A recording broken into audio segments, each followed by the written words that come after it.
u nizu predavanja povodom proslave naše hramovne slave i 200 godine postojanja našeg hrama. Ja ću vas zamoliti da ustanemo, da se pomolimo kratko pre predavanja, a posle mene će Sava Stambolić da predstavi našeg uvaženog gosta. Care nebeski utešitelju, duše istine koji se svugde i sve ispunjavaš, žiti su dobara daoče života, dođi, useli su u nas i očisti nas u svak neštoti, spasi blagi duše naše. Bog blagoslovio sve vas prisutne i dobro da priče naprijed.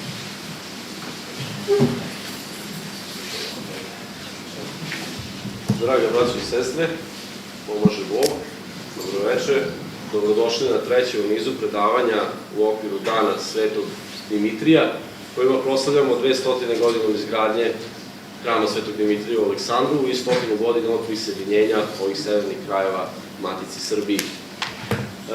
Evo, danas sa nama jedan izuzetan gost, za koga se priča i za koga se zna da je veliki prijatelj Rusije i presedi često na ruske teme, a doneo nam je ruski hladni front ovde sada, pa je malo zahladnelo. Nadam se da neće Rusiju da okrive i za to. A srećom, mi smo sa gostom malo porazgovarali sada u hramu, pa ja mogu malo da budem opušteniji, jer sam imao veliku tremu zbog, kažem, velikog gosta koji nam dolazi, čoveka koga pratim godinama u njegovoj javnim aktivnostima, i velika mi je čast i zadovoljstvo da mogu ispred Društva za zavičajnu istoriju i kulturu Stara Subotica, koja pripomaže Crkvenoj opštini Aleksandru u organizovanju predavanja, da ga kratko predstavim, da izvadim, da kažem, skromne delove njegove, male delove njegove biografije, koja je zaista obimna i bio je veliki izazov urediti ovo današnje predstavljanje. Dragoslav Bokan rođen je 1961. godine u Beogradu od oca Ilije poreklom iz Like i majke Milke poreklom sa Banije. Posle završene 11. Beogradske gimnazije upisao je i završio režiju na Fakultetu dramskih umetnosti u Beogradu, a potom je završio i postdiplomske studije na Filozofskom fakultetu. Ono što je prvo ostavio traga u svom javnom životu bilo je svakako učešće u monumentalnom dokumentarnom projektu televizije Beograd Svedoci vekova iz 1989. godine, u sklopu koga je režirao epizode serijala posvećene manastiru Visoki Dečani i crkvi Bogorodice Ljeviške u Prizrenu. Posle tog perioda on je jedno kratko vreme boravio u Sjedinjenim Američkim Državama i kada je počelo sve ovo u staroj raspad Srpske Federativne Republike Jugoslavije, on se vratio u Beograd, gde je jedno vreme radio u Beogradskom izdavačkom grafičkom zavodu kao urednik specijalnih izdanja ekskluzivnih knjiga posvećenih ezoterijskoj tradiciji evropske kulture. Pomoćnik mu je tamo bio dobitnik Ninove nagrade za 2012. godinu gospodin Aleksandar Gatalica. To je takođe period kada je gospodin Bokan drugovao i postao dobar prijatelj sa jednim izuzetnim srpskim intelektualcem Dragošom Kalajićem, koga je kasnije počeo da smatra i za svog mentora i ostao dobar prijatelj sa njim sve do njegove smrti. Posle tog perioda, vrlo brzo, on postaje jedan od osnivača i potpisnika Srpske narodne obnove u Novoj Pazovi. Ko se seća, to je onaj nukleus iz koga su proizašle sve kasnije političke nacionalne snage, koje neke od njih postoje i do danas. I gospodin Bokan je ubrzo uzeo učešća i u odbrambeno-otadžbinskom ratu kao deo vojnog odreda dobrovoljaca Beli orlovi, a ono što se tu može interesantno reći je da je kumovao imenu Republike Srpske zajedno sa svojim prijateljima iz tih krugova na Palama, tako da njemu možemo da zahvalimo što to snažno i znamenito ime postoji i brani se i danas. Dugo godina bio je vezan i za novinarstvo, najpre u Dugi, pisao je i za Poglede, a bio je glavni odgovorni urednik časopisa Nove ideje. Kasnijih godina bio je zapažen kolumnista u više dnevnih listova i časopisa, pa ga je moderni časopis The Man proglasio za kolumnistu godine 2012. Saradnik je i počasni član urbanog književnog kruga iz Kanade. Njegov književni opus uključuje veliku ikonografsku studiju Ognjeni Ljiljani, monografiju Beograd, grad tajni, Novi Sad od varoši do grada, Politika, mit, hronika, enciklopedija, jedna divna monografija posvećena listu Politika, studija Portret mladog dendija i knjiga za decu, junaci srpskog ustanka. Bavio se izdavaštvom upečatljivih i originalnih časopisa koji se sigurno sećate sa kioska Lepa Srbija, Rusija danas, Vodic za život. U izdanju Službenog glasnika osmislio i režirao 12 zvučnih knjiga u kojima velikani srpskog glumišta dočaravaju dela Miloša Crnjanskog, uspomene Živojina Mišića, stihove Dučića i druge odabrane bisere srpske književnosti. Za vladu Srbije je u prvom talasu osporavanja samoproglašene nezavisnosti Kosova osmislio kampanju bilborda sa citatima istaknutih zapadnih političara i mislilaca uz poruku Kosovo je Srbija. Kampanja je bila toliko originalna i zapažena da je čak i New York Times primetio i intervju su gospodina Bokana tim povodom. Kao veliki poznavalac ruske kulture i prijatelj Rusije bio je aktivan u mnogim rusko-srpskim udruženjima i organizacijama, autor je brojnih predavanja i tekstova na ruske teme. Imao je čast da bude prvi diplomatski predstavnik Donjecke Narodne Republike u Srbiji. Putem svog Facebook profila objavio ogroman broj eseja i tekstova na verske, nacionalne, kulturne i umetničke teme. Izabrane tekstove planira da objavi kao knjigu. Ono čime se gospodin Bokan bavi ovih dana je svakako i rad na biografiji svog prijatelja, srpskog sportske legende Dušana Duleta Savića, a najsvežija informacija je da je osnovao sa svojim prijateljima Institut za nacionalnu strategiju, koji ima zadatak da upravo u našem nacionalnom delovanju, kulturnom i svakom drugom unese određeni red, određenu strategiju, određeni smisao i neko stremljenje. Oženjen je i otac čak 6 dece, ima sinove Vladislava, Vuka, Leonidu, Stefana i Dušana i ćerku Sofiju. Ono što sam ja našao kao jedan od najzanimljivih podataka iz njegove biografije, uvek nešto lično što me zainteresuje. To je da je u jednoj prilici, u jednom intervju izjavio da nešto najvrednije što ima u svom posedu je jedan drvena oblica sa krstom koji je čudesno upisan u godove, a koja je preostala iz požara konaka Pećke patrijaršije iz 1981. godine, a koju mu je darovala mati Fevronija. I monaški pojas sa drvenom rezbarenom kopčom izrađenom na Svetoj gori, koju mu je darovao nekadašnji dečanski iguman otac Justin. I upravo time završavamo ovo naše malo predstavljanje danas, zbog toga što će gospodin Bokan upravo da nam govori između ostalog i o Pećkoj patrijaršiji, o svim tim svetilima koji su njega inspirisali pre 30 godina i uveli u neke više sfere i sada ćemo to podeliti i sa nama. Hvala vam, gospodine Bokan, izvolite. U ime Oca i Sina i Svetoga Duha. Pre svega bih se zahvalio uvodničaru i na neki način mom prijatelju koji je prilično detaljno pomenuo jedan deo onoga što se beleži u životu, pošto najčešće one najvažnije stvari njih ne možete pominjati i o njima govoriti i upisivati u svoju biografiju.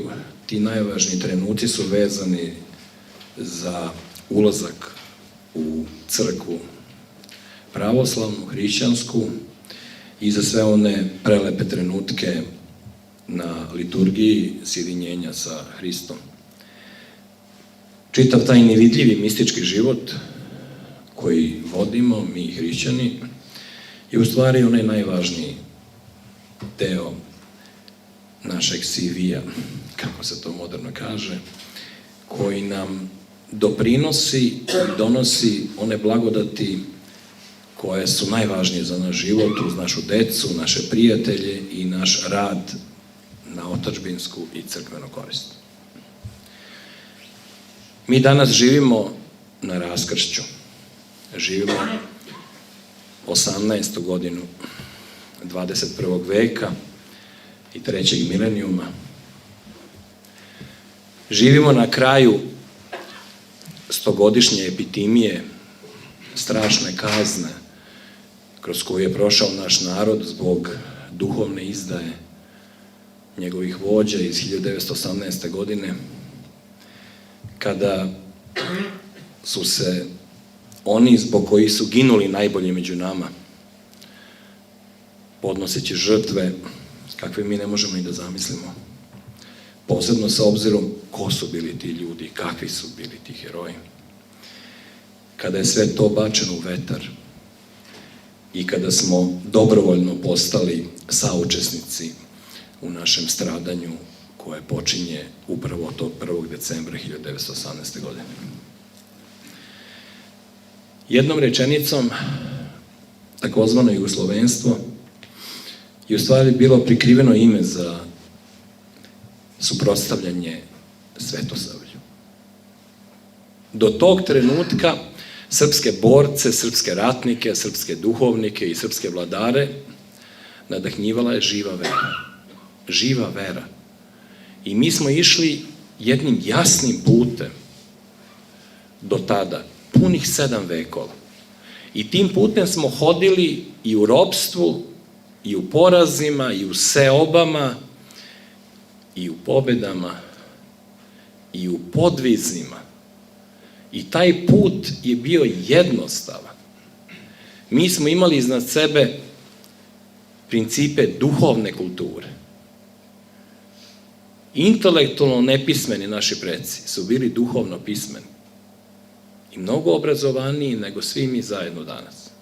Njima je sve bilo jasno u životu od onoga što je zaista važno, dok nevažne stvari oni nisu ni primećivali, ni bavili se njima, niti ih pamtili. Oni su znali da dan počinje jutarnjom molitvom. Oni su znali da se na rad ide da bi se zaslužio znojem i trudom onaj hleb svakidašnji kome se molimo Gospodu. Oni su znali da su venčanja uz blagoslov u crkvi, da bez krštenja, bez jela osvećenja, bez ispovesti, bez pričesti, život nema nikakvog smisla. Oni su znali da ne žive na običnoj teritoriji, pa čak ni u državi, već u otadžbini. Oni su znali da su povezani preko svojih očeva i očeva svojih očeva i očeva svojih očeva sa onom generacijom koju su u srpsku istoriju postavili Sveta Anastasija i Sveti Simeon, mirotočivi, kroz njihova 2 sina, od kojih jedan pokrenuo srpsku državu, a drugi je pokrenuo srpsku crkvu. U jedinstvenom otadžbinskom pokušaju. I ti nepismeni seljaci su znali zašto ginu, znali su šta je patrijarhalni moral, znali su šta je blagoslov koji se daje ili ne daje deci, znali su šta je oproštaj i znali su kako se odlazi na počinak sa molitvom Gospodu do sledećeg jutra.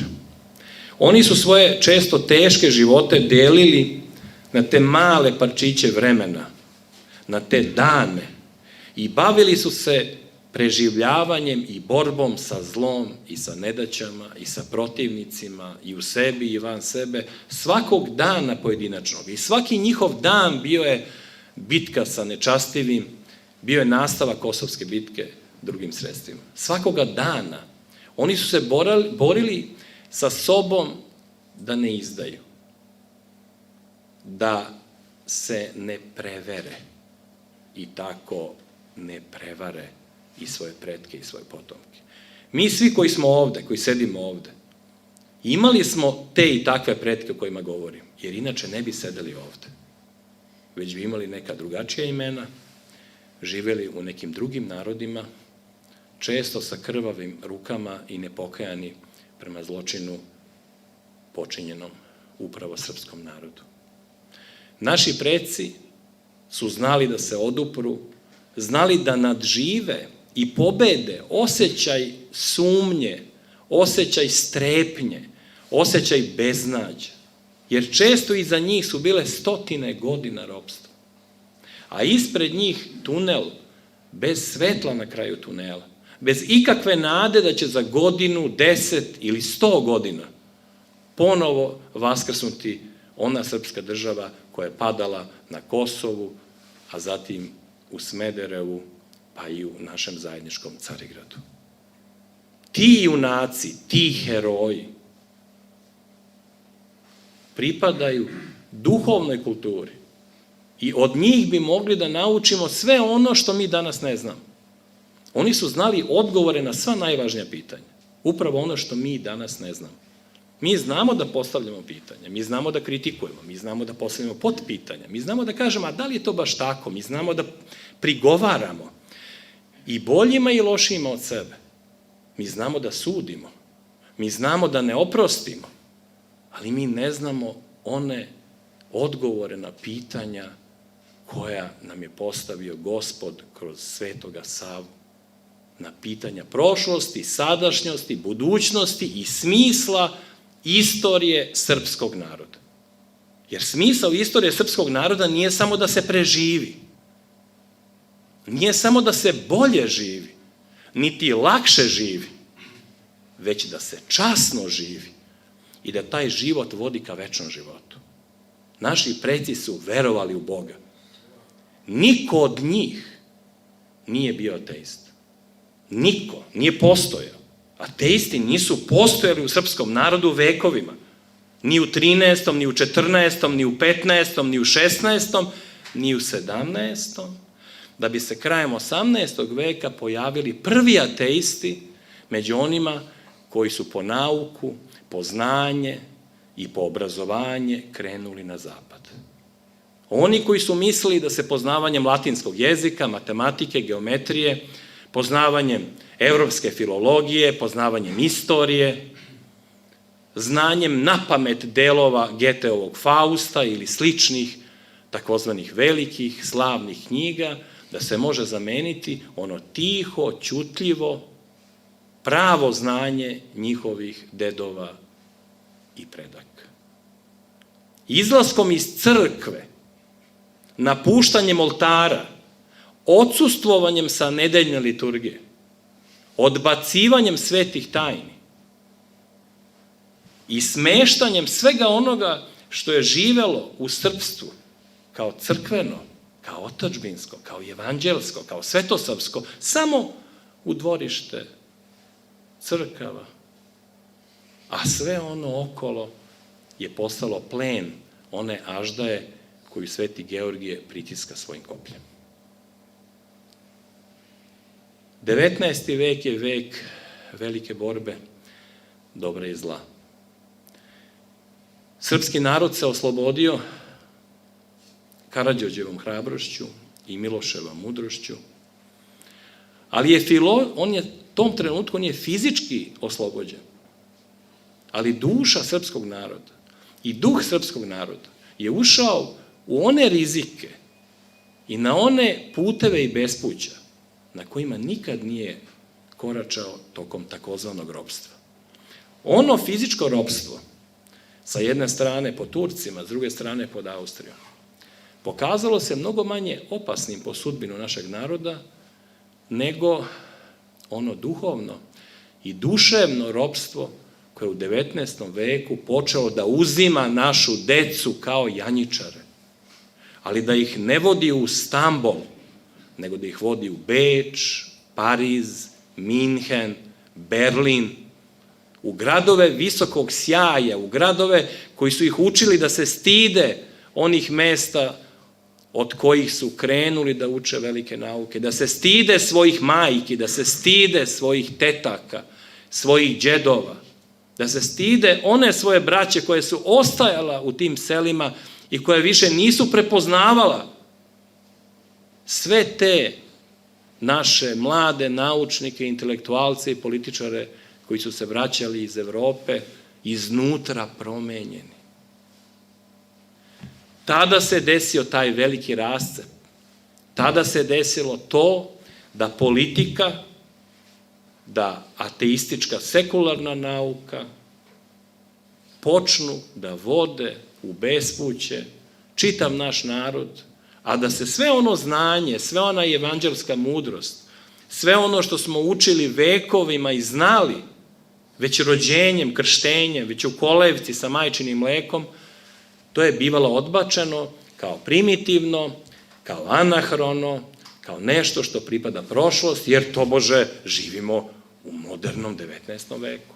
Pa se kasnije to nastavilo sa živimo u modernom 20. veku, pa živimo u modernom 21. veku i svaki je vek postao modern samo zato da bi se odbacilo ono najvažnije, ono večno, ono što nije smetalo žiteljima 15. veka da budu moderni, a da istovremeno budu u večnosti sa svojim precima. Pojavili su se ateisti, pa su se pojavili agnostici, pa su se pojavili ljudi kojima su umjesto Svetog Petra i Pavla apostoli postali Freud, Darwin i drugi poluprimitivni, poluobrazovani, danas znamo nedoučeni intelektualci sa zapada. Ta fascinacija nečim što ničemu ne vodi, što ne pomaže da život ima smisao, što ne pomaže da se među nama razvija solidarnost, ljubav, dobrota, žrtva, skromnost. To je postao iskušenje koje je počelo da trese i pritiska sudbinu srpskog naroda. Očuvali smo se kroz seljački sloj koji je radio po čitav dan i znao važnost rada i znao da sve zavisi od Gospoda. I spasili smo se kroz vojnički i oficirski sloj. Kroz one koji su znali da su sveti ratnici naši pravi uzori. A da je odbrana otadžbine važnija od odbrane ličnog interesa. Taj nevidljivi deo naše elite, seljački, oficirski i vojnički, on je postao slavan. Njemu se divila sva Evropa. I 1912. godine, kada smo oslobodili i osvetili Kosovo, i 1913. godine, kada smo konačno uspeli da zaustavimo verolomnu izdajničku politiku bugarskog naroda, i 1914. godine, kada smo sačuvali čast pred napadima ne samo austrijske vojske, već i austrijskog pritiska da se sami odreknemo sebe. I tako na kolenima primimo njihovu milost. A onda nailaze junačka dela na Ceru i Kolubari, herojstvo iz 1915. godine, prelazak preko albanskih planina, odluka čitavog naroda da se ne preda, da ne kapitulira. I izbor Golgote koja ide ka vaskrsenju, umesto skrivanja, po ropskim ćoškovima okupirane zemlje. Tada smo bili na pragu oslobođenja. Ne samo političkog, već i ekonomskog, otadžbinskog, duhovnog, crkvenog. I sve smo to imali pred sobom u rukama pred tačno 100 godina. U ovom čudnom jubileju, mračnom, crnom i strašnom. Kroz taj crni jubilej, kao kroz mrtvački pokrov, probijaju se tanki zraci svetla. Herojstvo sa Solunskog fronta, junaštvo na Kajmakčalanu. Naši borci koji brže od konjanika kreću da oslobađaju svoju otadžbinu. I sve Srbe gde god oni živeli. Od Sent Andreje do Slovenije i od Dalmacije do Soluna. Sve su to oslobodili izranavljeni, tek preostali, malobrojni junaci naše epopeje Velikog rata. Kada Zapad kaže Veliki rat, misli na broj vojnika, misli na količinu oružja, misli na to koliko je bilo mrtvih i koliko je država učestvovala u ratu. Kada Srbi kažu Veliki rat, oni misle na junaštvo, oni misle na čast. Oni misle na ono što je istinska veličina, ne brojem izražena, već izražena hrabrošću, izražena mudrošću, izražena rodoljubljem. I tada je srpski narod stao na ivicu i zakoračio u ambis. Politička vlast je odlučila da se ukine srpska država, da se iseče srpski grb, srpska zastava, srpska himna, da srpski vojnici krenu u neizvesnost pod komandom svojih neprijatelja, da se ne kazne ubice nevinog civilnog stanovništva, da u srpskoj vojsci nemački jezik postane najčešći jezik novih oficira koji su promenili uniformu, ali nisu promenili svoje nepoverenje, svoju mržnju prema Srbiji. Zato što im je Srbija uništila Austriju i sve ono čemu su oni bili odani. I slušali su marš na Drinu, ali su u sebi čuli odjeke Radeckog marša. I prezirali su srpske oficire, jer nisu bili tako izglancani kao što su bili oni. Prezirali su svoje pobednike i u dnu srca ih mrzeli. Nova vlast je učinila da major Gavrilović nikada ne postane general. Nova vlast je učinila da mali kaplar, Momčilo Gavrić, onaj dečak, mora ponovo da ide u vojsku. Jer mu nije priznato, pošto je bio maloletan, to što je bio čitav rat u vojsci. I nagrađivan ordenjem, nakon što mu je stradala čitava porodica pobijena od austrijskih, hrvatskih vojnika. On je ponovo morao da ide u rat. Mobilisali su tog dečaka. I tamo mu je komandant bio bivši austrijski oficir koji ga je ponižavao za vreme. Najveća heroina Prvog svetskog rata, ne samo u srpskoj vojsci, završila je kao nadničar i čistačica u banci. Klečala pred bankarima, sa kantama sa prljavom vodom. Odakle su je vodili da je pokažu u Pariz na 100-godišnjicu pobede, oblačeći u svečanu uniformu, hvaleći se njom kao srpskom Jovankom Orleankom, da bi je vraćali u njene krpe. I kraj te kante i četaka i metli među kojima je živela.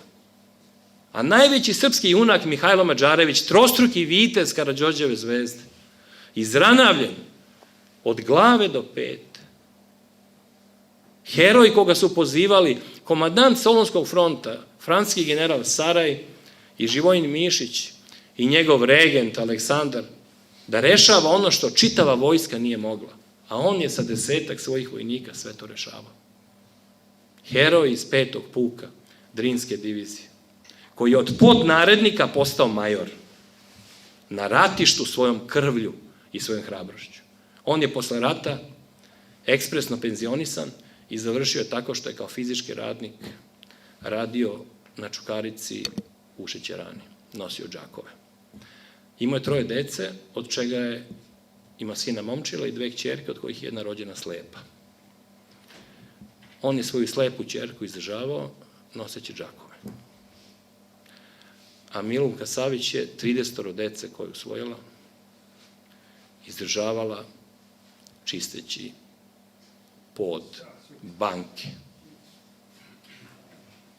To je ta tajna izdaje. Naš patrijarh je morao da čeka u hodniku da ga primi predsednik kraljevske vlade, koji je gledao kroz poluočkrenuta vrata i Varnavu i Gavrila, tadašnjeg i budućeg patrijarha, kako stoje. I pustio ih da stoje.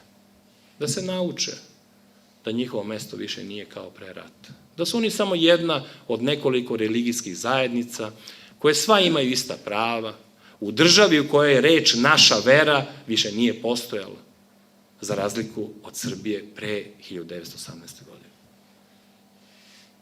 Države u kojoj je reč naše pobede nije postojala, za razliku od pre 1918. godine. Države koja je izdala samu sebe, koja je oprostila ratne zločine i odrekla se ratne odštete kojom su trebali da svoje zapuštena imanja podignu junaci iz prvog rata, oni koji su preživeli. Odrekli su se ratne odštete kojima su trebala da budu vaspitana i uzgajana deca, desetine hiljada ratne siročadi, koji su svake noći dozivali svoje očeve. A njih više nije bilo. Ta izdaja i prećutkivanje te izdaje je uvela Srbiju u Jasenovac, u sramni aprilski rat, najsramniji rat u istoriji svih vojnih učešća srpske vojske u poslednjih 1000 godina, koji smo izgubili za 10 dana bez prave borbe. Jer tu se nije branila Srbija, niti je tu kraj njih bila otadžbina, niti su na njih motrili Stepa, Živojin, Petar i Radomir i drugi oficiri onog formata kakav je bio u Velikom ratu. Ovo je bio mali rat, sramni rat i ogromno veliko stradanje. Veliko stradanje u Drugom svetskom ratu uvelo nas je i u građanski rat, najkrvaviji do sada, koji još uvek traje. Uveo nas je u međusobno nepoverenje, u to da reči crkva, narod, politika, država, vojska, više nemaju onaj zvuk, onu svetost i ono poštovanje sa kojim su se izgovarale te reči vekovima. Vekovima smo čekali srpskog patrijarha. Borili se da ga imamo. Danas ga ogovaramo i smeta nam što vozi automobil i što ne jaše na magaretu i ne ide peške, da bi neki među nama bili zadovoljni. Reč crkva, svetinja, koja u sebi nosi i angele koji su zajedno sa nama na svakoj liturgiji, angele kojih je više nego nas, kako kažu i Sveti Maksim Ispovednik i Dionisije Areopagita i poznavaoci, više nego nas. I mi kažemo, a ta crkva, kritikujemo anđele, kritikujemo monahe naše, koji svakog dana i svake noći trpe nesanicu, hladnoću, pošto su se prethodno odrekli potomstva. Odrekli su se toga da imaju decu zauvek. I postali naša braća i naši očevi koji se mole za nas nedostojne, za nas koji ih kritikujemo, koji o njima ne razmišljamo, kojima je udobno svog položaja i pozicija kritičara, koji sa visine gleda i ne veruje u dobrotu i vrlinu, već veruje samo u mane i u greh. To je situacija u kojoj smo mi došli posle 8 vekova otkako nam je Sveti Sava ostavio u nasleđe i svetionik, i kandilo, i ikonu, i mošti, i put, i pravac, i obećanje spasenja. Naši preci nisu pristajali da im deca odu u najbolje škole i na najbolje fakultete u tadašnjem svetu. Tadašnje majke i očevi nisu pristajali da im deca pređu u islam i da odu u Istanbul i da tamo postanu učenjaci i da tamo postanu elita. Nisu davali. Sekli su ruke svoje deci, prste, da ne bi otišli iz svoje vere i da ne bi otišli iz svog naroda. I žrtvovali su njihovu karijeru, žrtvovali su njihove diplome. Nikada najbolji ne odlaze u svet i ne napuštaju svoju otadžbinu. Nikada nemojte da vas prevare i da vam kažu da su najbolji već otišli. Najbolji nikada nisu otišli. Najbolji su uvek tu. I oni dele i svoju koru hleba, i svoju sudbinu, i svoje rane, i svoja stradanja, i svoju patnju, i sve nepravde kroz koje prolaze.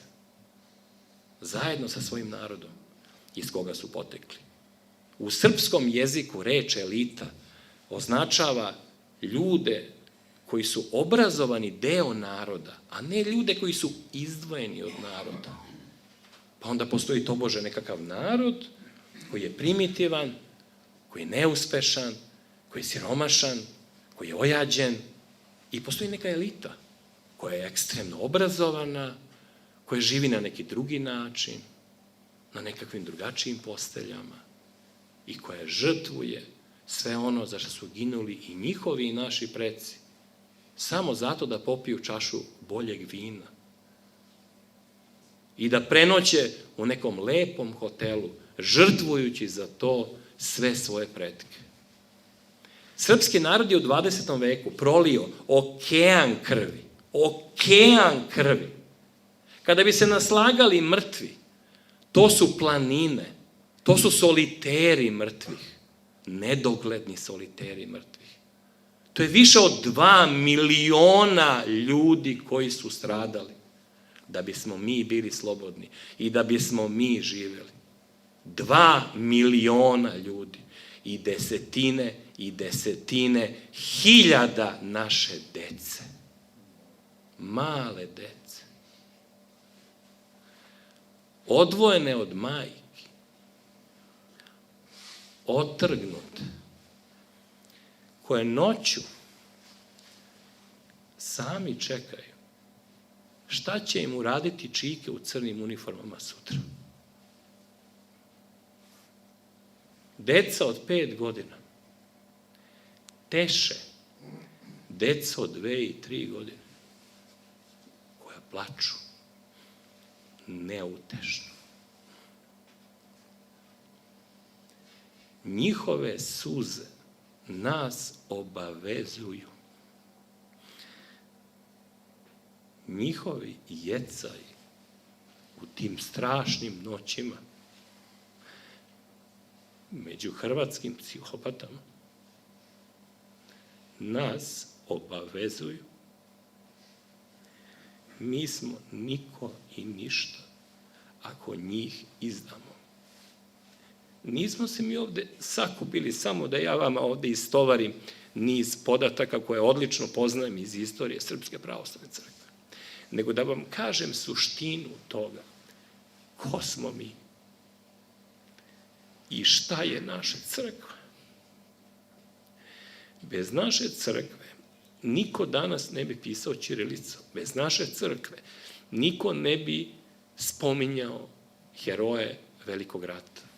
Niko se ne bi sećao naših patrijaraha, naših episkopa, naših mučenika.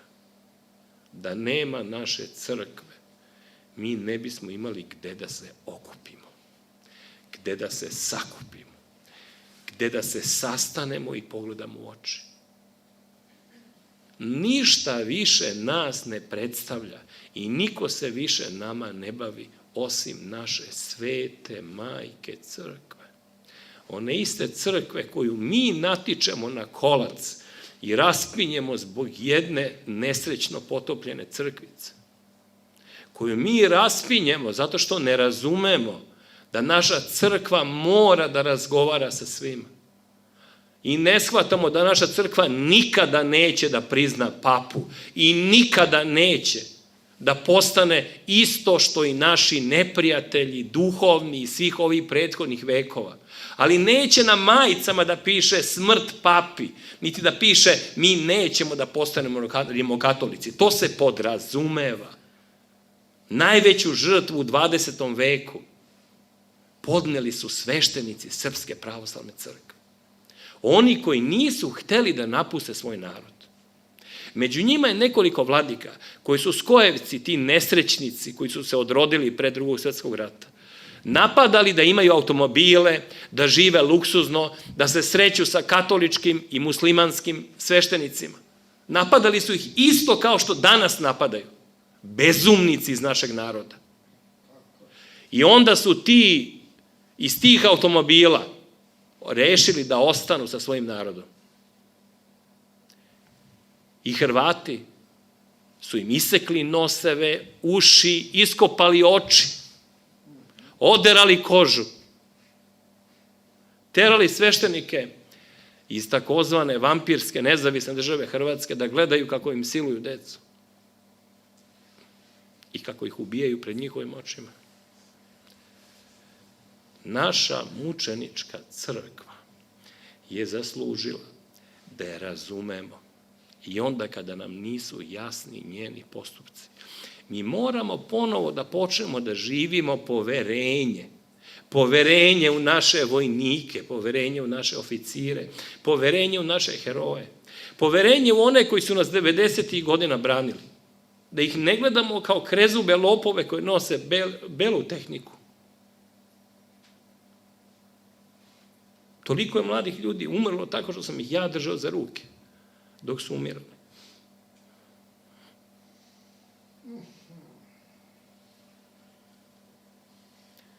I govorili da pozdravim njihove majke.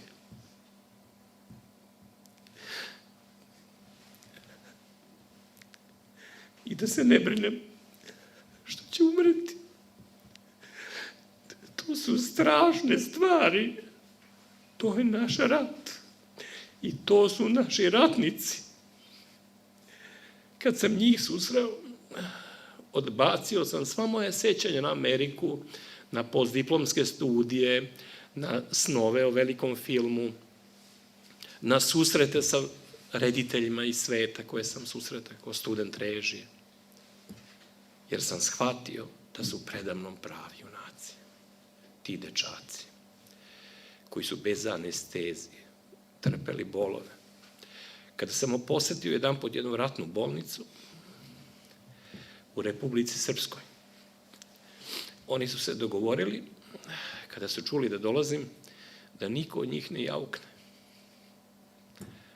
A nisu imali anesteziju. Mnogima bila isečeni udovi. I oni su ćutali. I pevali. Dok sam ja prolazio, osjećajući sramotu, što ja nisam ranjen, već oni. Ja znam da će mnogi kad budu gledali ovaj snimak se smejati mojim suzama. Jer smo pali smo, prestali smo da budemo braće i sestre. Ne poštujemo smrt drugih ljudi koji su umrli zbog nas. Precenjujemo svoja znanja, svoj moral, svoje pravo da držimo lekciju boljima od sebe. A ne pitamo se šta je bilo, kako je bilo, ko je ginuo. Ali možete da zamislite kako izgleda kada odem na sahranu nekom od dobrovoljaca i njegova majka mi priđe i poljubi me i zagrli me i poljubi mi ruku. A ja želim da skočim dole u tu raku zajedno sa njenim sinom. Pa mi onda priđe njegova sestra, pa njegova devojka. A ja moram da govorim nad odrom tog mladića, koga će svi zaboraviti za nekoliko godina. To je naša srpska muka. Kad se budemo vratili sebi, kad budemo osetili smisao naših života, kad budemo osetili šta nam daje crkva, šta znači krštenje, šta znači u pričesti, kada nam sveštenik kaže svetinje svetima, prisajedinimo se Hristu, onom koji je stradao isto kao i mi, onom koji je bio šiban, bičevan, pribijen na raspeće. Gvozdeni klinci su ulazili u njegove vene, u njegove kosti i on je pristao da pati kao čovek, da bi mogao nas da razume. Da ne bi sa nebeskog trona gledao figure kako se kreću i pričao da ih voli. Jedino je naš Bog dokazao onu ljubav o kojoj svi govorimo, a koje tako malo ima. Što je manje ima, sve se više pominje. Tako što je svom sinu dao da strada onako kao što stradaju naša deca. I kada god mi stradamo, Hristos je kraj nas. I da kada god neko puca na nevinog, ubija dete, on puca na Hrista i ubija Spasitelja. I nema smisla kada podižemo oči ka nebu i pitamo se gde si, Gospode, dok stradamo, jer ne shvatamo da je on tu, da je on tu. Kraj žene obolele od raka, kad muškarca koji je izgubio posao, kraj porodice koja je isečena struja, kraj deteta koga je zgacio automobil. On je tu, uz one bele kovčege i grobiće dečije. On je tu sa nama. I on pati kao i mi. I svaka naša rana je njegova rana. I svaka naša suza je njegova suza. On ne dolazi tamo gde sjaji banket i gde su veliki prijemi sa bezbroj televizijskih kamera. Hristos dolazi tamo gde su suze, tamo gde je stradanje, tamo gde se ljudi obraćaju srcu drugih ljudi, a ne njihovoj pameti. Nije ovo veče da se mi sakupimo i naučimo 10 ili 20 novih stvari koje ćemo zaboraviti u roku od nekoliko dana. kao na časovima istorije u školi, koje nikoga nisu oblikovale, koji ni od koga nisu napravili ni čoveka, ni borca, ni junaka, ni intelektualca. Nego smo sami sa sobom, boreći se sa tim društvom u kome smo odrastali, postajali ono što smo uspeli da sačuvamo od sebe. Zašto su deca tako nevina, čedna, dobra, plemenita, lepa, dražesna, a ljudi koji izrastaju iz njih tako opori, tako gorki, tako strašni, tako nepoverljivi, tako sebični, skloni kleveti, osuđivanju drugih. Pa pravoslavlje je bolnica duša. Pravoslavlje poziva grešnike da priđu i da se pokaju. Pravoslavlje nije skup dobrih ljudi i plemenitih žena. Pravoslavlje nije samo kolo srpskih sestara i zbir ljudi koji redovno idu u crkvu i poste. Pravoslavlje je i poziv grešnicima da se pokaju. Pravoslavlje je vera pokajanog razbojnika. Ono koji je prvi zakoračio u raj, jer ga je lično Hristos uveo tamo. A taj razbojnik nije bio bilo ko. I njegovo razbojništvo nije bilo malo. I svi sudovi svetski bi ga osudili i ne bi mu oprostili ono što je radio pre godinu, 3 ili 5 godina. A Hristos ga je uveo za ruku pravo u raj. Pre proroka, pre apostola, pokajanog razbojnika. To je naša vera. I mi dobijamo sada jeretike koji napadaju našu crkvu, da je tobože izdala pravoslavlje. I ti nesrećni jeretici se bave neprestanim kritikovanjem drugih ljudi i naše crkve. Ne govore o svom grehu, a suština pravoslavlja je da razmišljamo o svojim gresima, ne o tuđim gresima. O svom nedolasku u crkvu, a ne o tuđem nedolasku u crkvu, o svom hladnom nerazumevanju reči koje slušamo u crkvi, čekajući da što pre prođe, da bi stigli da završimo obaveze ili da pričamo sa prijateljima posle liturgije u konaku. Mi sebe gledamo i mi sebe kritikujemo, raspinjemo. Tražimo u sebi ono što moramo da očistimo i ispravimo. Ono što moramo da amputiramo da bismo mi bili mi. I onakvi kakve nas je sanjao Rastko Nemanjić, pa onda mladi monah Sava, pa onda arhijepiskop srpski, a onda i večni arhijepiskop u večnosti. 20. vek je Srbe doveo do ivice propasti sa svim našim doktorima nauka, akademicima, umetnicima, pesnicima. Sa oružjem mnogo boljim nego što smo ga imali u prethodnim vekovima. Sa državom bolje organizovanom, sa bezbroj diplomatskih predstavništava, ambasada po čitavoj Evropi, svetu, prevoda sa stranih jezika. Sve to zajedno nam nije pomoglo da makar malo manje stradamo. Da ta planina mrtvih bude malo niža. Da taj okean krvi bude malo manji. I da broj ubijene dece naše, srpčadi, naših malih šana, da ne bude onako strašan kao što je sada. Kada sam se pričestio pre nekoliko dana u manastiru Jovanja kraj Valjeva, posle pričesti sam celivao mošti jasenovačkih mučenika, koje nisu imale staklo nad sobom i nisu odvajale celiv od kostiju. I kao što sam celivao u Hilandaru, u njihovoj kosturnici, one lobanje naših molitvenih predaka, oni koji su držali srpski narod da se ne raspadne i da ne nestane, tako sam celivao i kosti jasenovačkih mučenika,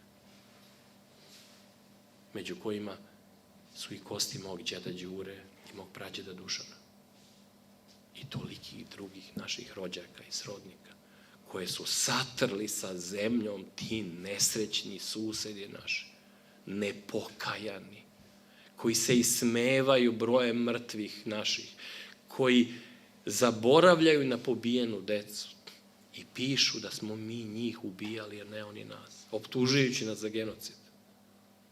Tu vrstu đavolske igre i taj moralni pad i strahota nezabeležena u istoriji čovečanstva na sebi nose kao krst.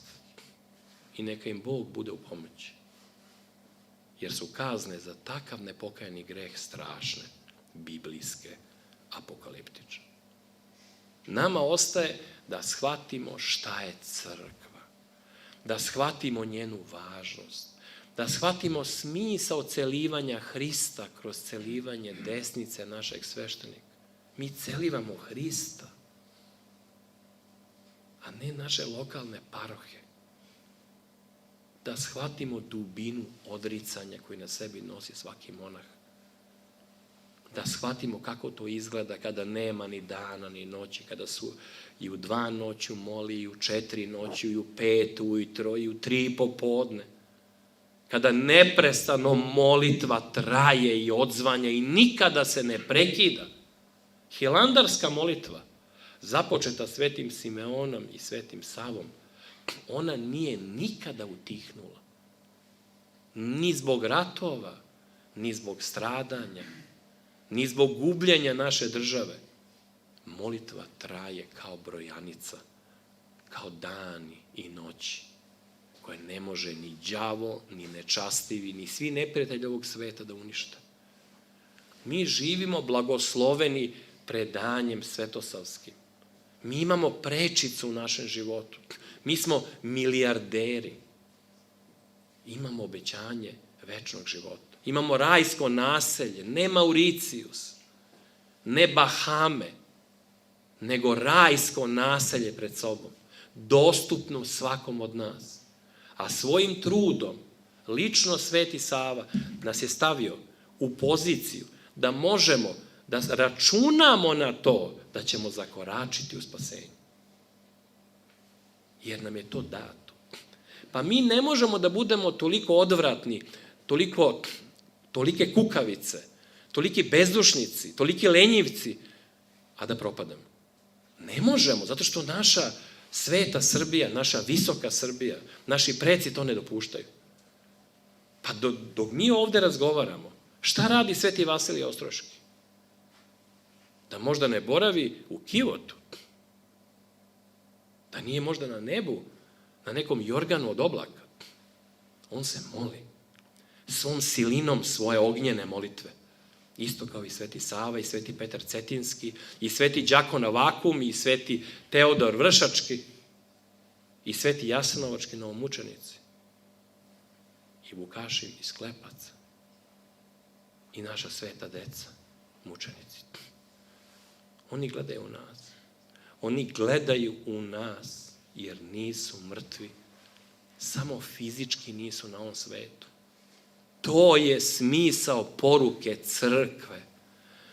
Da shvatimo da oni koji nas gledaju sa zidova crkve, sa fresaka, oni ozbiljni ljudi, čija imena nas podsjećaju na to da kada otvorimo žitija svetih, shvatimo ko nas tu gleda. Oni nemo razgovaraju sa nama i daju nam podršku da izdržimo još jedan dan i još jedan dan i još jedan dan i još jednu nesreću i još jednu tugu i još jednu propast i još jedno odricanje i još jednu bolest, da izdržimo, da ne izgubimo veru. Jer je i sam Hristos prepušten sebi, svojim mukama, svojim ranama rekao: Oče moj, zašto si me ostavio? Ali je vratio veru i vaskrsao. Ne kao mađioničar koji je mogao da oduva svoje neprijatelje, da sprži svoje mučitelje i da lebdi u vazduhu i da svi veruju u njega jer ne mogu da ne veruju, pošto bi ih naterao da veruju time što bi se pojavio pred svim. Ono što ljudi očekuju. Da Bog bude kao bojler koji se pojavi pa ga mi vidimo i kažemo evo ga tamo. A mi njega možemo da vidimo samo svojim srcem. I kad naše srce istrune, kad naše srce nije solidarno, kad naše srce ne ume da zaplače, kad naše srce počne da služi mozgu umjesto da gospodari mozgu, to i takvo srce ne može da vidi Gospoda. Ne može. Makoliko se trudili da ne pijemo jogurt sredom i petkom. Srce naše je posao za nas. Prijatelj prijatelju, brat bratu, kum kumu, otac i majka svoje deci, baka i deka svojim unucima. Trebaju da sačuvaju srce. Da sačuvaju njihovo srce. Ne da deca budu uspešna i vaspitana, nego da deca sačuvaju svoje srce. Ono koji će im pomoći da budu dobri ljudi. Pa ako dobri čovek je nezaposlen ili radi tako što prodaje kokice u onoj kutici, on je uspešniji od dobitnika Oskara i Nobelove nagrade. Ukoliko dobitnik Oskara i Nobelove nagrade prestane da veruje u Gospoda. Nemojmo da dajemo veliko za malo. Da dajemo nešto za ništa. Da poverujemo da živimo na periferiji. Aleksandrovo je navodno periferija Subotica, a opet Subotica je periferija Srbije. Ne. Periferija označava udaljenost od Hrista. To je periferija. A na nama, ovakvim ili onakvim intelektualcima, je da ponovo pronađemo rečnik koji možemo da objasnimo istinu i u ovom vremenu. Udaljenost od Hrista je periferija. Oni koji žive daleko od Hrista, oni žive u provinciji, dalekoj provinciji. Daleko od svega. Onaj ko veruje u Boga, onaj ko ide u crkvu, onaj ko celiva ikonu, onaj ko se moli nad moštima i otvara molitvenik pred spavanje, onaj ko izgovara Oče naš, onaj ko krsti svoju decu. On nije na periferiji, on je u centru centra onoga što određuje svetska dešavanja. I nije NATO pakt jači od Arhangela Mihajla. I nije Evropska unija jača od visoke Srbije. I nijedan političar, i nijedan moćnik ne može da pobedi nikoga od nas ako se mi sami ne predamo. Imamo Faustovski ugovor koji kaže dajte dušu i dobit ćete ono što želite. I imamo Kosovski zavet. Jedan naspram drugog. 918. je Faustovski ugovor pobedio Kosovski zavet u srpskom slučaju. I zato je ova 100-godišnjica tako strašna. Ali ova 100-godišnjica, koja se završava poslednjim danom godine, već prvim danom sledeće godine, se pretvara u najlepšu, najveličanstveniju godišnjicu. Potpuno suprotno ovoj. Tamna godišnjica jednog veka od propasti Srbije, od nestanka otadžbine i od početka paklenih dešavanja u srpskom narodu, se pretvara u proslavu 8 vekova autokefalnosti Srpske pravoslavne crkve. I samo da vas podsjetim, autokefalnost Srpske pravoslavne crkve nije nikakav birokratski pojam, tema diplomskog ili seminarskog rada nekog studenta bogoslovije. To je, kao što sama reč kaže, autokefalos, samo glavnost, samostalnost. Mi imamo svoju glavu kojom upravljamo sobom. Niko nam ne može ništa naturiti. Kao što danas Vašingtonska patrijaršija, koja se nalazi na istanbulskoj adresi i koja se predstavlja kao vaseljanska, ne može nikoga da prevari, glumeći prvu po vlasti, a nikada nije bila. Bila je po časti, kada je zasluživala, ali po vlasti nije bila. Od pada posljednjeg hrišćanskog cara, koji je pre pada i pre svoje smrti u odbrani Carigrada prešao u katoličanstvo, održavši misu u Svetoj Sofiji sa rimokatoličkim sveštenicima. On se predao iznutra i nakon toga došao je i pad i potpuna propast. Srbija se nije predala iznutra. I zato ni Kosovo, ni pad Smedereva nisu uzrokovale nestanak Srbije. A Carigradski pad iz 1453. godine je prouzrokao večni i konačni nestanak Vizantijske imperije. Kada izdate sebe, onda ste u opasnosti da zauvek izgubite i da ne vaskrsnete. Zato je tako opasna 1918. godina, što jako liči na 1453. I zato je važno to da razumemo. I da pomognemo svojim poverenjem smislu naših života. Kada bi se sad u nedelju,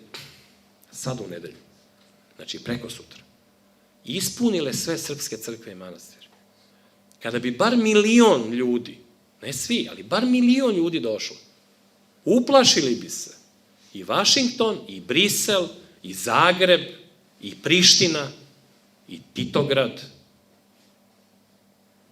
koji se samo zove Podgorica. Uplašili bi se i naši neprijatelji u Subotici, Beogradu, Novom Sadu. Uplašili bi se svi izdajnici, uplašili bi se svi ravnodušni, uplašili bi se ateisti i gnostici, uplašili bi se satanisti, uplašili bi se lenjivci, ravnodušni, nezainteresovani. Uplašili bi se kritičari, uplašili bi se raskolnici, kada bi videli 1.000.000 Srba koji ispunjavaju Žiču, Studenicu, Manasiju, Krušedol, Grgeteg, crkve po Subotici, Somboru, Apatinu, Vršcu. Mi bismo pokazali svoju silu. Bez kamenja, bez oružja, bez uvreda, bez pretnji, samo svojim nemim prisustvom pred svetim pričešćem na način na koji su pred tim pričešćem stajali i Sveti Sava, i Arsenije, i Maksim, i Makarije, i Petar Cetinski, i njegov sinovac, i mitropolit Mihajlo Jovanović, koga smo zaboravili, najveći Srbin 19. veka. Uspeli smo da ga zaboravimo. I svi sveti.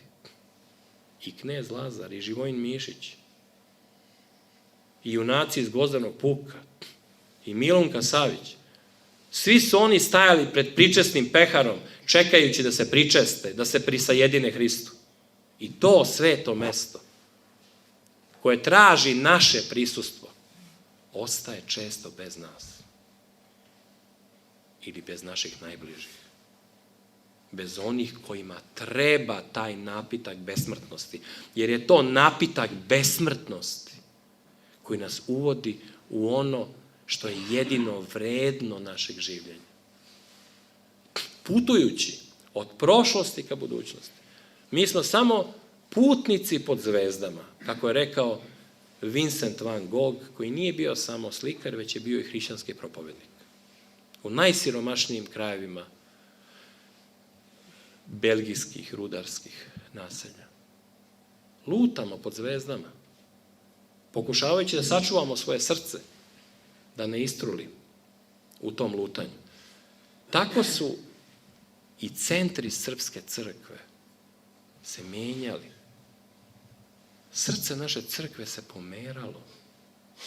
I tako imamo i Studenicu kao centar naše crkve u vreme Simeona Mirotočivog, pa onda Hilandar, kad su njih dvojica, otac i sin, bili tamo, pa Žiča kao prva arhijepiskopija, pa Peć kao naslednica, pa Sent Andreja, gde je prvo došao Arsenije Crnojević, pa onda Krušedol, koji je zajedno sa Sremskim Karlovcima postao centar mitropolije i buduće patrijaršije, pa Cetinje, koje se projavilo na duhovnoj mapi srpske duhovnosti nakon drugog gašenja Pećke patrijaršije kroz Svetog Petra Cetinskog, i Beograd, onaj Beograd koji nije samo svet, već je i sveti, onaj bogorodičin grad, jer je sveti despot Stefan Lazarević posvetio Beograd Bogorodici. To je onaj Beograd koji je branio Major Gavrilović, koji nije bio Beograđanin.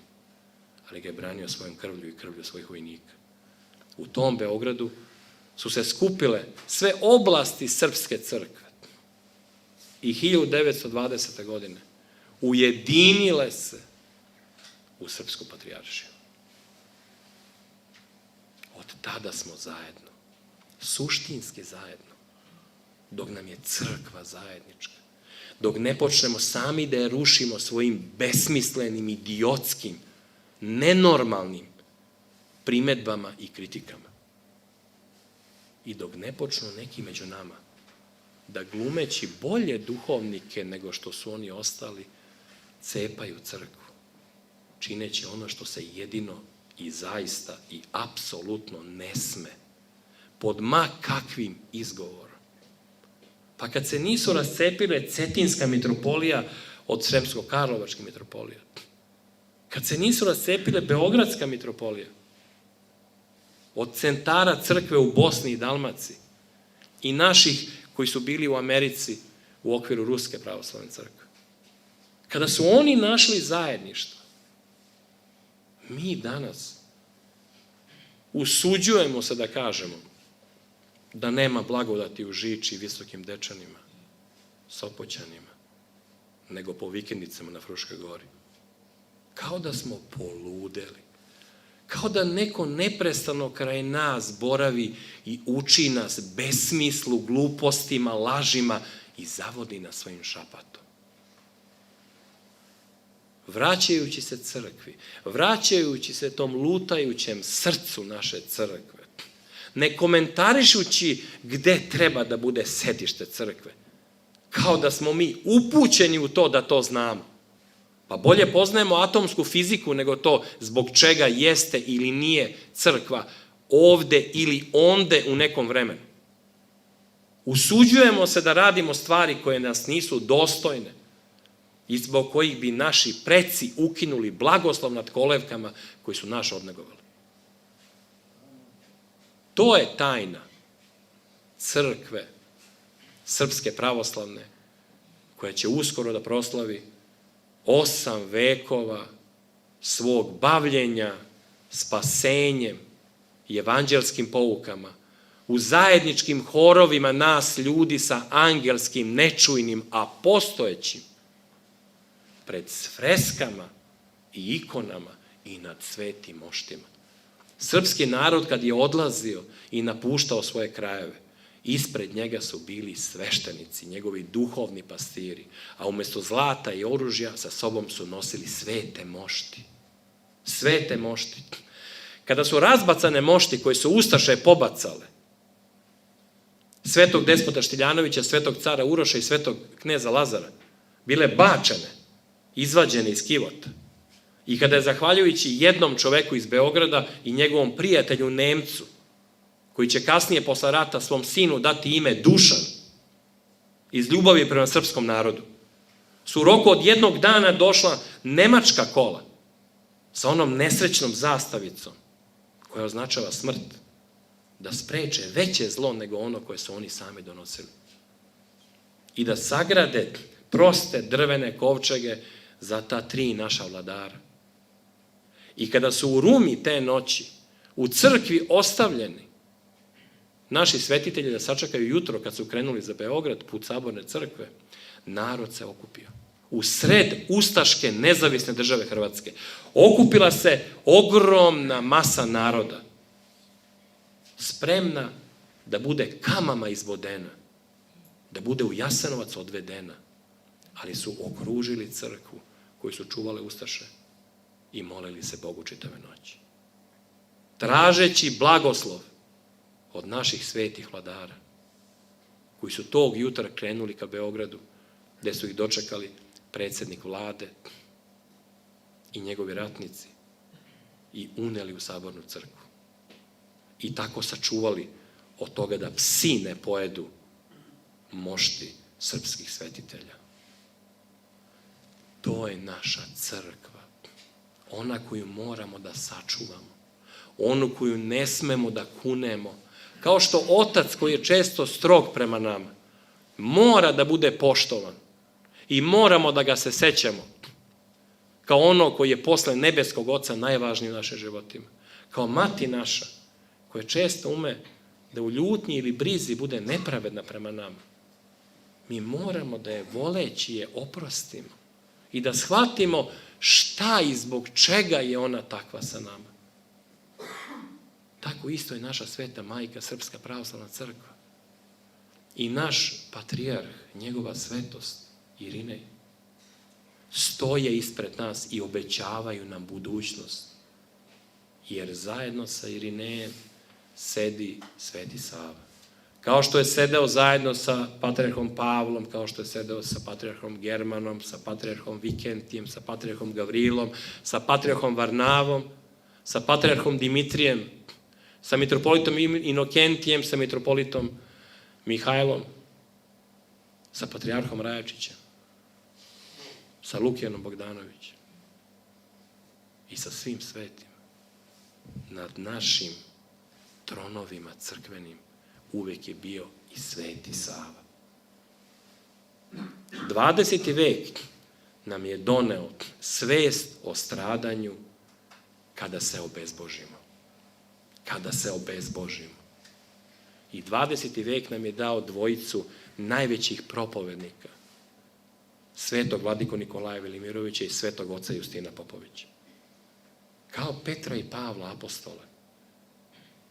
Bliski istok ih je u 1. veku doživao. Mi smo imali tu sreću da u 20. veku imamo svetog Petra i svetog Pavla u liku njih dvojice u istom vremenu. Jedan izgnan iz zemlje kao narodni neprijatelj, drugi stavljen u kućni pritvor u svom manastiru. Ali su se oni molili za nas. Molili i izmolili. Mi živimo u vremenu u kome smo imali svetog vladiku Danilu Krstića, u kome smo imali svetog oca Tadeja, Vitovničkog. Nešto nas čuva i brani, uprkos tome kakvi smo.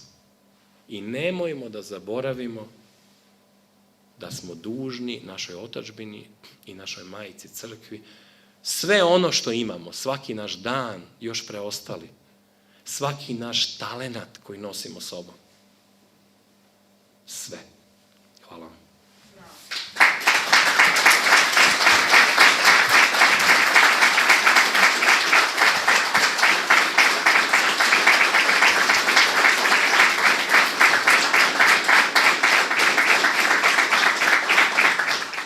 Hvala vam, gospodine Bokan. Izgleda da smo ovu hladnu večer uspeli baš da zagrejamo.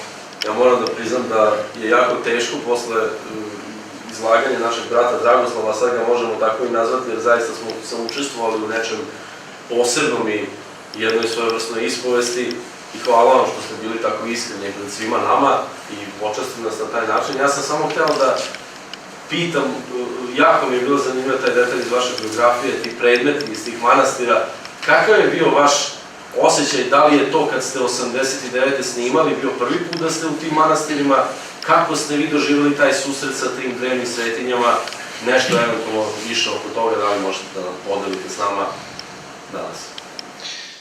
Pa odlazak u manastir, srpski život se i srpska istorija se odvija u dva smera, istom pravcu. Odlazak u manastir i odlazak iz manastira. Sveti Sava je simbol odlaska u manastir, Dositej Obradović je simbol odlaska iz manastira. Obojica genijalni, obojica beskrajno talentovani. Obojica na početku svog puta puni vere. Kogod je čitao išta o Dositeju kao dečaku od 15 godine koji je došao u Hopovo. Ja sam odlazio u Hopovo da gledam te delove kamenog poda i tamo oko Moštiju, gde je on klečao i čitave noći provodio čitajući žitija svetih, učeći ih na pamet, godinama, da bi nažalost izgubio veru. Taj pad velikih i talentovanih često nosi sobom strašne iskušenja i za njihov narod. To je taj put iz manastira, napuštanje vere u Boga.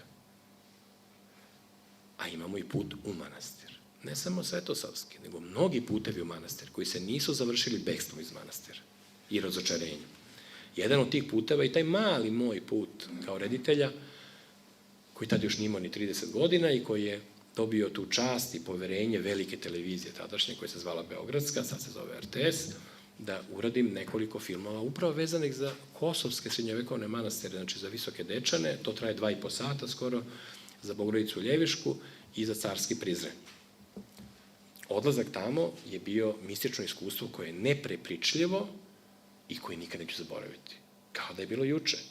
Upravo zbog tog susreta sa nevidljivim blagodatnim silama, sa darom suza, sa osjećanjem da smo mi ljudi u čijim srcima se vodi bitka od kojih zavisi sudbina srpskog naroda i sudbina čitavog sveta. Ali realno, ne kao pesnička slika iz romana, nego realno to. Noć, prva noć u Dečanima pod zvezdama, prvi boravak u Konaku Pećke patrijaršije, trenutak kad smo trebali da uđemo u crkvu Pećke patrijaršije i kada ključarka nije uspela da otvori vrata Pećke patrijaršije. Pa je došla igumanija da ona proba i nisu znali što da radi, jednostavno ostala su zatvorena. Ja sam prišao, uzeo ključ i samo otvorio vrata. I vrata se otvorila.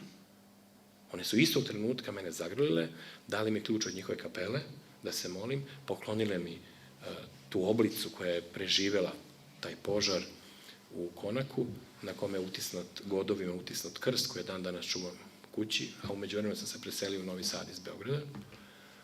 Upravo kao i to seljenje patrijaršije, tako i mi treba ponekad da se selimo kad osetimo neke bolje vetrove za nas negde drugde. I tako je došlo do toga. A otac Justin me je neprestano zvao Pavle. Otac Justin Dečanski, koji je bio tamo pre nego što su došli ona velika grupa monaha iz Crne Reke, u vreme kad sam ja snimao. On me je zvao neprestano Pavle. Ja sam mu neprestano objašnjavao da sam ja Dragoslav. Ne, on je neprestano govorio da, Pavle jeste. I zvao me Pavle i to tako se vrtelo i vrtelo. I tako je ostalo da bi mi na kraju podario svoj monaški pojas sa tim duborezom Golgotskog krsta koji je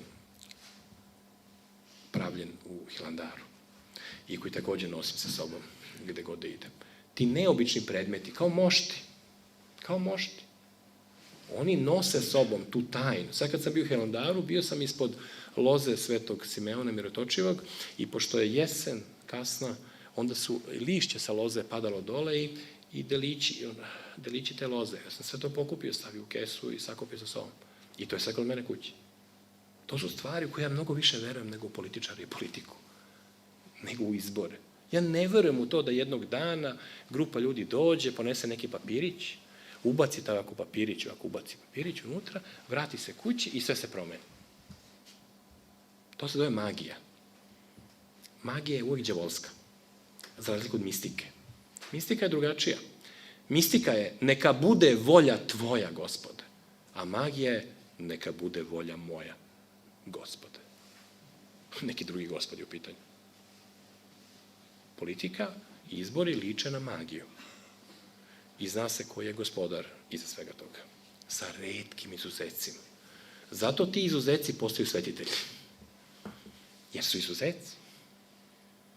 A mistika, to je stavljanje sebe punim poverenjem u ruke Gospoda. Kad je mali Rastko krenuo na konju da juri negde tamo ka Hilandaru, sa ljudima koje ne poznaje, koje tog dana prvi put upoznao, strancima, on nije znao šta ga tamo čeka. On nije znao da li će se utopiti na putu do Svete Gore. Da li će ga divlja zver napasti, da li će ga neko ubiti, da li će biti otrovan, da li će umreti od gladi. Ne. On uopšte nije razmišljao. To je ono kad hodate po talasima i kad pomerate brda svojom verom. To nama nedostaje. A to se radi onako kao što mi je rekao onaj ruski monah. Pojačaj molitvu, brate Dragoslave. Pojačaj molitvu. Ta vera u veru. Vera u silu vere. A ne u to da je to naš hobi. Tako pa da neko ide u bioskop, neko ide u crkvu, neko voli da kuva. Ne. Ovo je nešto drugo. Krv mučenička to najbolje objašnjava. Znači, ljudi koji su ubijeni, znači poraženi. Pa Hristos je poražen. U svetu je poražen. Nije pobednik, on je poražen. A takav je pobednik. Pa šta je smrt nego poraz? Ali eto, hrišćanstvo nas je naučilo da postoji i porazi koji su pobede kroz podvig i kroz sastradavanje. Onaj ko ne sastradava, šta ima onda nam priča o rodoljublju, šta ima onda nam priča o veri, o pravoslavlju, o lošoj politici, dobroj politici, opoziciji, šta ima da nam priča? O čemu priča? Pričaj molitvom, pričaj delima, pričaj stavom svojim. To je čitava suština. Moj prijatelj je Darko Tanasković, bliski prijatelj koji je bio naš ambasador u Parizu. Znači, on je otišao u Pariz kao ambasador ove vlasti. Ove iste vlasti koja ima u sebi svega i svačega. Ali on je otišao tamo ne zato što on misli da je on najbolja vlast na svetu. Pa on bolje zna od nas šta i kako je. Nego zato da spasi Kosovo, da u UNESCO ne uđu šiptarski teroristi i rušitelji naših manastira. To je bio njegov podvig i njegova žrtva, kao i žrtva kneza Miloša u vreme Turaka, ili žrtva naših patrijaraha u Sremskim Karlovcima, koji su morali da dočekuju austrijske vladare. Vi znate da su uvek između trojice koji su birani odlučivao je austrijski car ko će biti naš patrijarh, to je mitropolit patrijarh u Sremskim Karlovcima. Oni nisu rekli šta ima bre nama austrijski car da određuje, ponjerimo katolik, on nas jeste, da, ok, super, tačno je, ali u tim okolnostima oni su uspeli da dovedu naš narod u veri, kršten, sa liturgijama, u na izgled oslobođenu otadžbinu i ujedinjenu. Koja to zaista jeste bila u smislu crkve, ali nažalost ne i u smislu države. Da nisu bili poniženi, da nisu trpeli ono što se na izgled ne sme trpeti, mi danas ovde ne bismo se skupili, nego bismo bili u nekim mađarskim igrama, ili bismo bili u nekim hrvatskim budnicama, ili dočeku adventa, ili ko zna šta bi bili, ali ne bi bili pravoslavni Srbi i ne bi sami sa sobom bili ovde. To je čitava tajna. To duboko unutrašnje poznavanje pravoslavlja. Taj osjećaj da kad vam nešto promakne ispod oka i nema nikoga, vi osetite da tu ima nekoga i da vas ne bude sramota da sebi to kažete i da drugima prenesete. Znajući da će vas oni tretirati kao poluludaka, kao čoveka koji je skrenuo, kao moje prijatelji sa fakulteta koji kažu, pa si ti normalan čovek, šta ti radiš, gde ideš ti, u šta troši život svoj. Mislim, Bogu hvala, ja trenutno i pripremam jedan veliki projekat filmski za koji pišem scenario, zajedno sa Milošem Bikovićem, mojim prijateljem, i njegov brat, koji je iguman manastira Jovanja, je takođe moj prijatelj. Tako da se može desiti da na najneočekivaniji način, bez prečica, bez veza, dođemo konačno do jednog takvog filma. Ali film je pravljen za Ruse, na ruskom. Ali govori o ruskom vladaru koji je pod najvećim uticajem Svetoga Save svoj život započeo, Ivanu IV. Tako da, vidite, ne baveći se filmom, ne idući na tendere gde znam unapred da nemam šansu, da kad čuju kažu, je li to onaj Bokan? Da, to je onaj Bokan, koji ne pripada bratstvu filmskih radnika, umetnika, koji se zna gde se oni nalaze, u kojim kafanama se sreću, kojim organizacijama pripadaju. Vidite, možete doći iz daljine, tamo gde se niste ni nadali. Pojačaj molitvu. Pojačajte molitvu.